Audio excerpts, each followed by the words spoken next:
Oui, Seigneur Dieu Tout-Puissant, nous te demandons ta présence ce soir au milieu de nous, dans chaque foyer que nous représentons. Te demandons ta présence et ton Esprit Saint alors que nous allons voir cette vidéo d'étude sur la souffrance au travers de la Bible et notamment au travers du livre de Job. Nous te demandons de nous inspirer par ton Esprit Saint, d'ouvrir notre intelligence à ta parole afin de comprendre l'enseignement que tu nous donnes. Effectivement, la souffrance est entrée dans le monde depuis que le péché est arrivé et c'est quelque chose qui nous est très difficile, nous en sommes tous touchés de près comme de loin. Et il est important de comprendre d'où vient cette souffrance et de comprendre que ce n'est pas le plan que tu avais pour nous et qu'au-delà de cette souffrance, tu nous donnes une espérance. Et nous te demandons justement d'ouvrir notre cœur, notre intelligence à l'enseignement, ton enseignement d'amour que tu voudras nous donner ce soir. Bénis toutes les personnes qui sont présentes ce soir et toutes celles qui nous rejoindront, toutes celles qui écouteront, regarderont cette vidéo par la suite. C'est au nom de Jésus-Christ, ton Fils bien-aimé, que je te prie et pour ta gloire. Amen. Amen.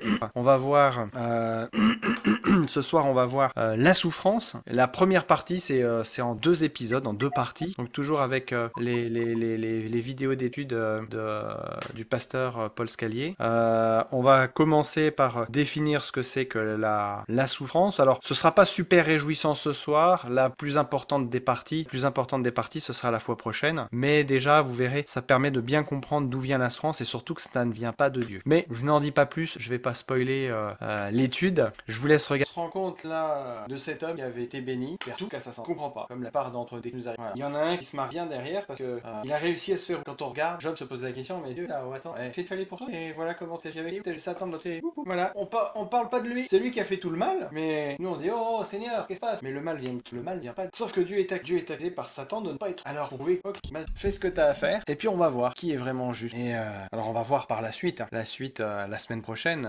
concernant Job et justement jusqu'où il est allé par la foi. Dans un premier temps, Job il ne comprend pas ce qui lui arrive, surtout que rappelez-vous dans cette pensée qu'on a encore aujourd'hui mais qui était très présente à l'époque. Le bien vient de Dieu, le mal aussi. Sauf que non, le mal ne vient pas de Dieu. Effectivement, des fois on peut se poser la question mais pourquoi ça arrive? Pourquoi tout ça arrive? La réponse nous est donnée en préambule, c'est justement parce que Dieu est accusé de ne pas être un Dieu d'amour. Il est accusé par Satan. Pour prouver sa justice et son amour, et ben malheureusement, il va laisser Satan nous faire du mal pour prouver que malgré tout, on peut lui être. Mais ça, on le verra par la suite parce qu'on a abordé très rapidement avec le pasteur la notion d'espérance, notamment au travers de Jésus. Et ça, on va le découvrir un peu plus la prochaine fois. Là, c'était la partie un peu sombre, un peu noire aujourd'hui, et la semaine prochaine, ce sera la partie un peu réjouissante, un peu plus lumineuse de l'histoire. Je pense qu'on peut tous se retrouver dans Job, comme le dit Lys. Hein. On est tous passés au travers de multiples problèmes, que ce soit de santé physique, de santé morale, émotionnelle, sentimentale, de santé spirituelle. On passe tous.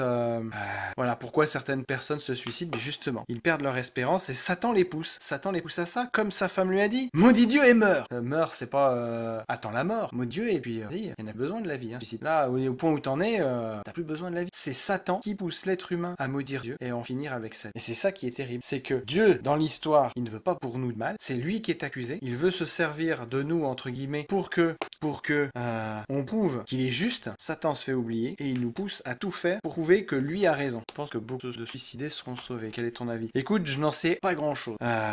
Je ne suis pas Dieu pour juger. Je ne suis pas Dieu pour juger cela. Savoir si une personne suicidée sera sauvée ou non. Je ne suis pas Dieu pour juger de cela. Ce que je sais en revanche, c'est que nous sommes le temple du Saint-Esprit. Et celui qui fait du mal. 1 Corinthiens 6. Bon, je suis passé devant. Ça c'est mal. Voilà. Ne savez-vous pas que votre corps est le temple du Saint-Esprit qui est en vous et que vous avez reçu de Dieu et que vous ne vous appartenez pas à vous-même car vous avez été rachetés à grand prix. Glorifiez Dieu dans votre corps et dans votre esprit. Il y a un autre passage qui fait du mal au corps. Je n'avais pas prévu pour un sujet. Moi, je ne suis pas Dieu pour juger.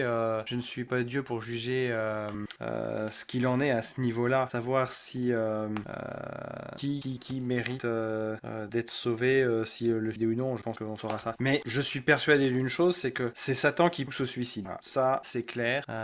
C'est Satan qui pousse au suicide. On le voit avec l'exemple de la femme de Job, qui pousse Job, justement, maudit Dieu et meurt. Voilà. Soit tu te laisses mourir, soit tu hâtes ta mort. Voilà. Et ça, c'est Satan qui se sert de ça pour, justement, nous amener à une séparation de Dieu, de façon à être, voilà, à prouver par ça, en fait, que, eh bien, Dieu est un Dieu injuste. Et le fait d'aller dans ce sens-là, on donne raison à Satan. Donc après, moi, je suis là, pas là pour juger si la personne sera sauvée ou non. Moi, je manu, hein. Je suis pas plus, versé dans la connaissance de Dieu que ça. Il y a que lui Dieu est seul juge. Donc, et c'est Jésus qui juge. Donc il est clair que Dieu n'a pas pour nous quelque chose de mal, n'a pas pour nous une volonté de mal, on le voit. Hein. Dans le livre de Job, Dieu dit à Job, pas à Job, à Satan, écoute, moi j'ai rien contre lui, hein, si tu veux faire quelque chose, vas-y, mais pour moi, il a pas besoin de plus. Mais tu m'as accusé, alors vas-y, et il va te prouver qu'il ne va pas me maudire et qu'il ne va pas aller jusqu'à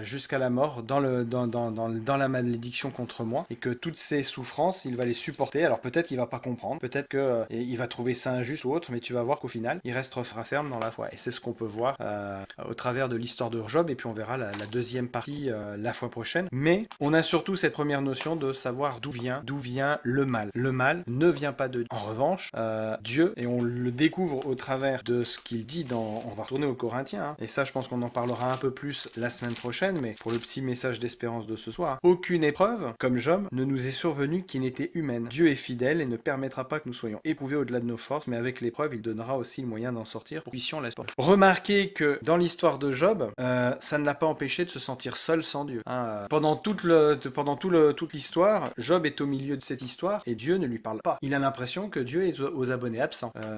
Il vit ça, il se sent mourir, il est en train de mourir, mais hey, Dieu, t'es où là? Qu'est-ce qui m'arrive? Explique-moi, je comprends pas. C'est pas normal. Alors oui, il n'est pas content, il ne comprend pas ce qui se passe, mais à aucun moment il ne va rejeter Dieu. Au contraire, il veut que Dieu vienne pour lui expliquer, et s'il a fait quelque chose de mal, mais dis-le-moi que je te demande pardon. Dis-le-moi que tu puisses me guérir, ou au moins que je meure l'esprit tranquille de t'avoir demandé pardon de ce que j'ai fait, d'avoir demandé à mon prochain ce que j'ai fait de mal. Mais dis-le-moi. Moi, devant mes yeux, il me semble ne rien avoir fait de mal. Voilà donc un peu dans la souffrance, je réagis autrement car je cherche davantage à comprendre ce que Dieu veut que je change dans ma propre vie à travers la souffrance. Alors oui, des fois les épreuves sont là pour nous amener à changer certaines choses, mais des fois pas. Des fois c'est pour éprouver notre foi, comme au travers de Job. Satan voit qu'on est proche de Dieu ou qu'on veut se rapprocher de Dieu, et ça ne lui rend pas entre guillemets justice à lui. Ça ne lui rend pas service qu'on se rapproche de Dieu. Donc il va tout faire pour nous en éloigner. Et soit on décide de marcher avec Dieu par la foi, soit on se refuse à Dieu. Et des fois c'est pour des notions très simples. Hein. C'est des notions très simples qu'on a appris depuis l'enfance. La bonté, l'humilité, le pardon. Dieu cherche à faire grandir ce qu'il y a pour nous, et il permet ce genre de choses pour prouver à Satan, tu vois, ce Job qui s'appelle Manu, ce Job qui s'appelle Marie, qui s'appelle Lise, qui s'appelle Eric, qui s'appelle Fred, qui s'appelle Ravière, Sonia, Stéphanie, ce Job, il va te prouver que malgré tout ce qui lui arrive, malgré le fait qu'il ne comprenne pas tout ce qui lui arrive, malgré le fait qu'il pense il va penser à tort que tout vient de moi, malgré tout ça, il va rester ferme, ne pas me maudire et croire en moi, et il va avoir l'espérance. Donc selon l'étude, tout chrétien devrait à un moment ou un autre souffrir physiquement. Alors peut-être pas physiquement, mais on est dans un monde, on l'a vu dès le début, on est dans un monde où il y a le péché. Pourquoi? Parce que Satan se l'est approprié. Le monde ne lui appartient pas. Ce monde ne lui appartient pas. Mais Satan ayant fait chuter l'homme, il se croit à la maison. Voilà. Donc, on est dans un monde de péché, dans un monde où la souffrance existe. Donc, nous sommes tous appelés à un moment ou à un autre à être confrontés à la souffrance. Ne pas changer d'avis par amour de Dieu, en fait. La souffrance ne doit pas nous faire changer d'avis concernant l'amour de Dieu qu'il nous donne. Voilà. Donc, en fait, on est dans un monde, oui, voilà, souffrir spirituellement, souffrir psychologiquement, souffrir physiquement. Il y a trois notions dans l'être: l'aspect émotionnel, l'aspect spirituel et l'aspect charnel. Et Satan va nous faire souffrir sur un ou plusieurs de ces aspects. Oui, alors on pourrait le résumer à une forme de test, puisqu'on voit ce conflit entre Dieu et Satan. Satan accuse Dieu de ne pas être juste, et donc le test, pour prouver que Dieu est juste, ou au contraire, pour prouver que Dieu est injuste, parce que malheureusement certains vont amener à donner raison à Satan. Voilà, le test c'est, paf, je te fais tomber plein de trucs sur toi, il va t'arriver plein de trucs, et on va voir si tu vas encore dire que Dieu est bon. On va voir si tu vas encore dire que Dieu est juste. On va voir si tu vas pas venir avec moi du côté de ceux qui pensent que Dieu n'est pas juste. Voilà. Alors c'est un peu réducteur, mais malgré tout c'est un peu ça. C'est une forme de test dans lequel on se trouve. On est dans un monde de mort, de souffrance, et nous, à ce niveau-là, avec tout ce qu'on traverse, on se situe où? Est-ce que ça vient de Dieu et à ce moment-là on accuse Dieu et on le maudit? Ou au contraire, on sait que ça vient du diable et on n'a qu'une hâte, c'est que le diable soit détruit pour que tout ça soit terminé. Alors, je vais pas trop spoiler la fin, mais je vais juste utiliser cette petite parole de Jésus dans l'Apocalypse. Il essuiera toute larme de leurs yeux, la mort ne sera plus, il n'y aura plus ni peur, ni deuil, ni cri, ni douleur, car les premières choses ont disparu. Apocalypse 21:4. Ça, c'est l'espérance que nous avons. Et en fait, oui, comme tu dis, en fait, Satan veut déclencher en nous des œuvres de la chair. Oui, c'est même plus que ça. Il veut déclencher en nous ce qu'on appelle le péché contre le Saint-Esprit, c'est-à-dire maudire Dieu. Tout ça, c'est ta je ne te veux. En fait, tu vas être côté de Dieu et plus on va se prier, mais ce n'est juste passager, la récompense est tellement belle au final. Alors, oui et non, c'est pas parce que tu vas être du côté de Dieu que tu seras forcément le plus éprouvé, mais tu peux l'être. Il y y a des chrétiens, on va pas mesurer la foi par rapport à la souffrance aussi, parce que là on reviendrait au même système que les pharisiens, c'est-à-dire que l'homme qui est béni, il vient de Dieu, l'homme qui n'est pas béni, il a fait plein de choses de Satan. Faut pas l'inverser non plus. L'homme qui souffre beaucoup, c'est qu'il est proche de Dieu. Au contraire, l'homme qui ne souffre pas beaucoup, c'est qu'il est proche de Satan. Non, non, non, non. Faut pas non plus tomber dans l'extrême inverse. Ce qu'il y a, c'est qu'on est dans un monde de souffrance et Satan va nous attaquer de plusieurs manières différentes. Et nous sommes tous différents. Donc il connaît nos faiblesses et chez certains, ça va être la faiblesse physique, chez certains, ça va être la faiblesse émotionnelle, d'autres la faiblesse spirituelle. Parfois, ça va être deux aspects, parfois même les trois. Est-ce qu'on peut dire que c'est Jésus qui ramène à notre foi? Oui, tout à fait. Tout à fait. C'est Jésus qui nous donne l'espérance que tout ça est un terme. C'est ce qu'on voit au travers de Job. Job veut un arbitre. Il veut un arbitre pour départager ce qui est bien de ce qui est mal. Voilà. Je vis quelque chose de mal, explique-moi. Qu'est-ce que j'ai fait de mal? Et Jésus, c'est l'arbitre qui va venir séparer, expliquer que le mal vient de Satan, le bien vient de Dieu. Satan a accusé Dieu. Notre vie va se faire en fonction de cette accusation. Et moi, Jésus, je viens pour faire en sorte que ce mal ne t'atteigne plus pour la vie éternelle. Non, oui, voilà, faut pas tomber dans l'aspect martyr. Oui, Satan connaît nos faiblesses. Ça fait 6000 ans que la Terre existe, que les humains existent. Satan connaît l'espèce humaine. Il a eu vraiment le temps de l'étudier. Et il sait exactement comment faire pour l'asticoter, pour lui faire du mal, pour l'éloigner le plus possible de Dieu. Donc, il va utiliser ce qui nous est le plus difficile dans notre... Quelqu'un qui a peur de souffrir physiquement, Satan va l'attaquer physiquement. Quelqu'un qui a peur de souffrir psychologiquement, Satan va l'attaquer psychologiquement. Quelqu'un a peur de souffrir spirituellement, Satan va l'attaquer de cette manière-là. Et quelqu'un qui a un peu peur de tous les trucs, bah Satan, voilà. Satan va se servir de nos faiblesses pour nous éloigner de Dieu. Alors, abandon quelqu'un, parce que je sors de ténèbres et de colère envers Dieu et pourtant je reviens à lui alors que je fais. Oui, mais parce que tu as été plongé dans les ténèbres par Satan, mais malgré tout, d'une manière ou d'une autre. Alors après, moi je ne suis pas Dieu, je ne connais pas ses plans pour toi, mais il a mis des touches de lumière. Ça peut être une personne, ça peut être quelque chose que tu as vu, que tu as entendu, que tu as vécu, qui va être une touche de lumière dans ces ténèbres et qui va t'amener sans que tu aies rien à faire. L'être humain est ainsi fait que dans les ténèbres, s'il voit une lumière, il va suivre la lumière. Si petite soit-elle. Dans les ténèbres, dès que tu vois une source de lumière, c'est instinctif. Mais au bout d'un moment, tu peux dire non, non, cette lumière, je n'en veux pas. Je préfère rester dans les ténèbres. 2 Corinthiens 4, 3 et 7. 2 Corinthiens 4. Ouais. Si notre évangile est encore voilé, il est voilé pour ceux qui périssent, pour les incrédules dont le Dieu de ce siècle a aveuglé les pensées afin qu'ils ne voient pas resplendir le glorieux évangile de Christ qui est l'image de Dieu. De même, nous ne prêchons pas nous-mêmes, c'est le Christ Jésus, le Seigneur, que nous prêchons et nous nous disons vos serviteurs à cause de Jésus. Car Dieu a dit la lumière brillera au sein des ténèbres, car Dieu qui a dit la lumière brillera au sein des ténèbres a brillé dans nos cœurs, faire resplendir la connaissance de la gloire de Dieu sur la face de... Voilà, donc là, on a exactement ça, c'est l'évangile de Christ qui nous donne cette lumière, qui nous donne cette espérance. Alors bon, on parlera de la notion d'espérance un peu plus la semaine prochaine, parce que je voudrais pas qu'on se mélange les pinceaux, mais voilà, dans toute cette histoire, la chance qu'on a, c'est que si Satan fait tout pour nous éloigner de Dieu en nous faisant souffrir de 1001 manières, au-delà de tout ça, on voit qu'il y a une espérance, parce que qu'est-ce que Dieu a dit à Satan? Ne l'éprouve pas au-delà de ses forces. Alors, il l'a pas dit dans ces termes-là, mais il lui a dit, ne touche pas à sa vie, ou ne touche pas à son corps, ou ne touche pas à... Donc, on voit que Satan a un certain pouvoir, mais qui est mesuré. Il ne peut pas aller au-delà de ce que Dieu a permis. Ce qui veut dire que Dieu a permis que tout ce qui nous arrive soit quelque chose que l'on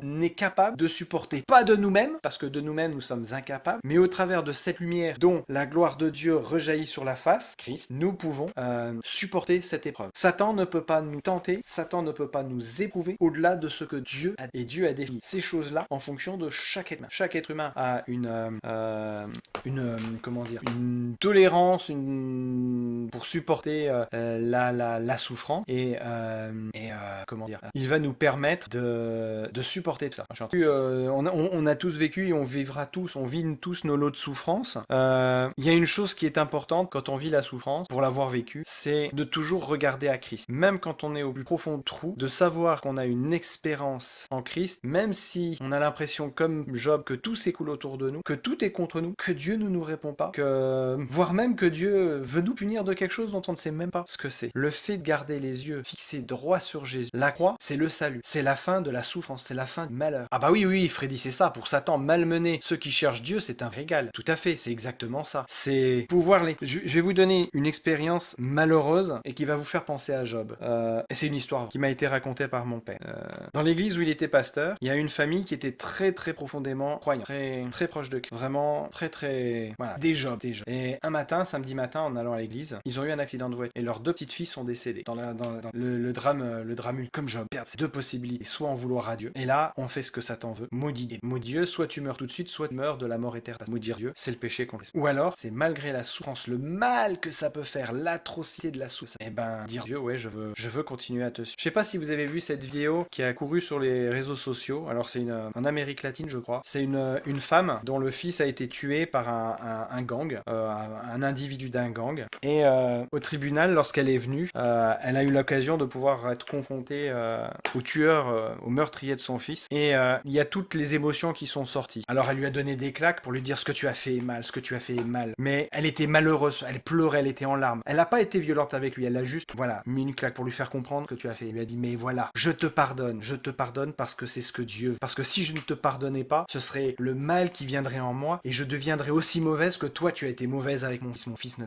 rien fait. Mon fils était bien. C'était un étudiant qui était prometteur. Et toi, tu l'as tué. Tu l'as tué. Parce que tu voulais de l'argent pour ta drogue. Tu voulais de l'argent pour ton gang. Toi, tu l'as tué. Mais Dieu m'a demandé de ne pas t'en vouloir et de te pardonner. Et elle a dit ça au meurtrier de son fils devant le tribunal. Au tribunal. Alors que son petit bébé, qui était ado à ce moment-là, venait d'être tué quelque temps par. Ce sont des histoires terribles. Des histoires terribles qui nous montrent où se situe le bien et où se situe le mal. Le mal voudrait engendrer le mal. Dieu voudrait que du mal, en s'appuyant sur lui, au travers de Jésus-Christ, il y ait du bien. Elle l'a même accueilli chez elle, elle l'a aimé comme son propre fils. Bah écoute, tu vois, je connaissais pas la suite de cette histoire.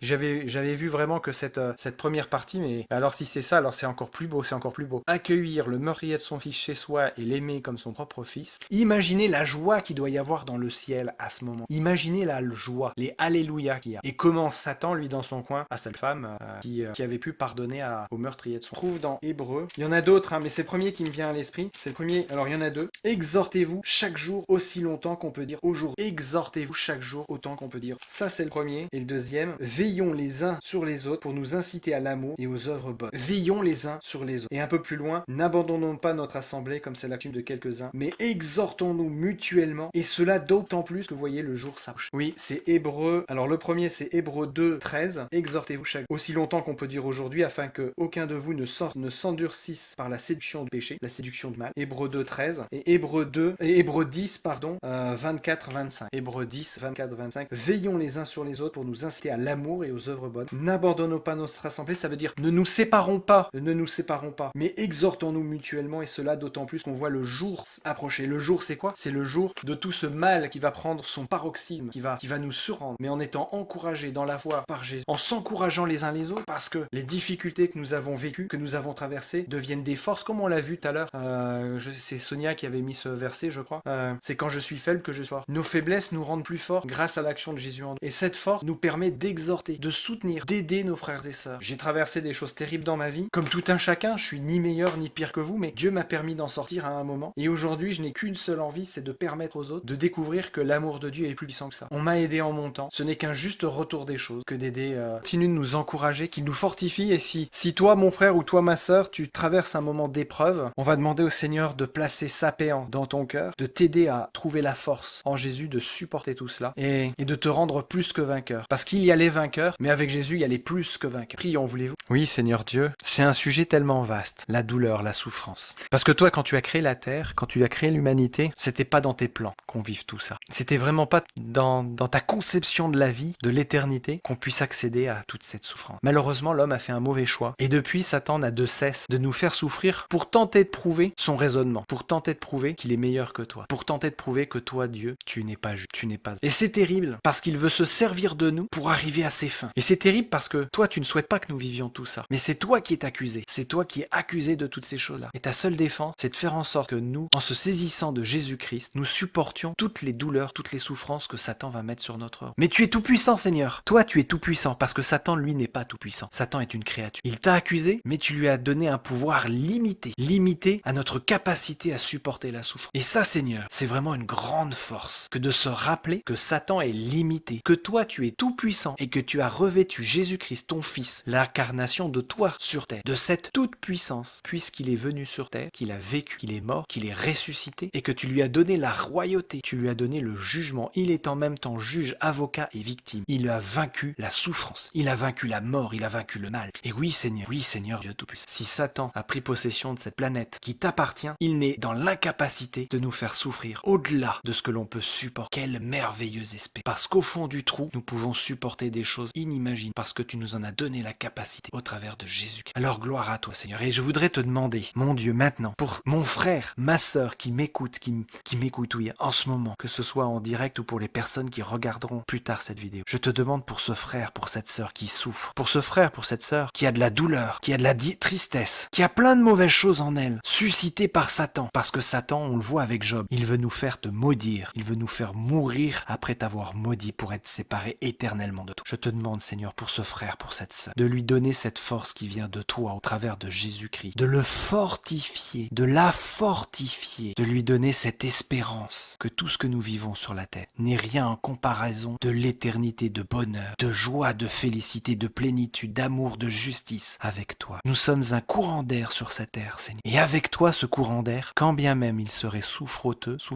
enfin plein de souffrance, toi, au travers de Jésus-Christ, tu nous rends capables de voir au-delà de la souffrance. Et je te demande cette puissance, cette force, qui seule peut venir de ton esprit, de l'esprit de Jésus, que cette puissance investisse mon frère, investisse ma sœur, parce que nous sommes plus que vainqueurs par celui qui nous a aimés. Parce que par tes meurtrissures, Seigneur Jésus, tu nous guéris de toutes nos blessures physiques, nos blessures émotionnelles et nos blessures spirituelles. Et que la guérison soit effective maintenant, parce que tu l'auras jugé bon qu'elle arrive maintenant. Ou que la guérison se réalise à ton retour, parce que tu auras jugé bon aussi qu'elle arrive à ton retour, pour servir d'exemple pour ceux qui sont plus faibles dans la vie. Alors Seigneur, nous te rendons gloire, parce que tes jugements sont les meilleurs, et que nous savons que ta volonté, c'est qu'à ton retour, tout ça soit détruit, que la souffrance n'existe plus, que le deuil n'existe plus, que les pleurs n'existent plus, que la mort n'existe plus. C'est ta volonté que cela arrive ainsi, qu'à la fin, tout cela disparaisse. Et que nous, par la persévérance que tu nous auras donnée au travers de Jésus-Christ, nous te rencontrions face à face, et que nous te prenions dans nos bras pour te dire merci, j'ai tellement souffert, mais toi, tu as souffert encore plus que moi. Tu as eu cette force, et tu me l'as donnée pour que je sois capable de supporter toutes mes souffrances. Et je te remercie pour l'éternité de tout ce que tu as fait pour moi, Seigneur, parce que tu m'as aimé, parce que tu m'as porté, et parce que tu m'as affermi, tu m'as rendu capable de supporter tout cela. Pour la gloire de ton nom, pour te rendre justice, et pour que le monde, l'univers entier, se rende compte que tu es un Dieu juste et plein d'amour. Alors oui, merci, c'est par Jésus-Christ qui rend tout cela possible que je veux te prier. Pour que nous soyons tous ensemble réunis pour l'éternité, avec toi, pour te louer et te glorifier. Amen. Amen. Amen.